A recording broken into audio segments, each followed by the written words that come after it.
New year fast blog में आपको welcome करुच्ची मोर यूट्यूब चैनल पी ऑडियो ब्लॉग में। देखिए सकाल उठिक मुझे चा टी बनई पी नेली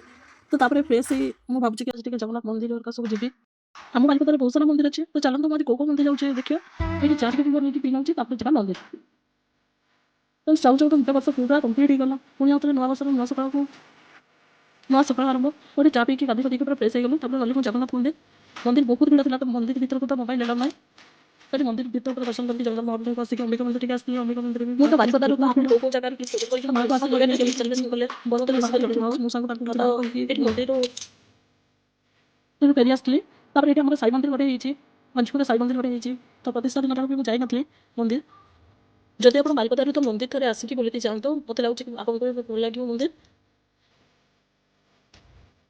सुंदर बहुत सुंदर मंदिर आसिक बुलती जातु आसला बाट गोटे छत पड़ी नहीं आसती तो टाइम तो मो पाखे फोन था भात डाली तो से कटा छतु बसिया देखिए न्यू इयर आप केमी कटेले दयाकोरी मत जनइबे और मो चैनल जब आपको भल लगी है तो लाइक शेयर सब्सक्राइब करने जमाल भी भूलें जय जगन्नाथ।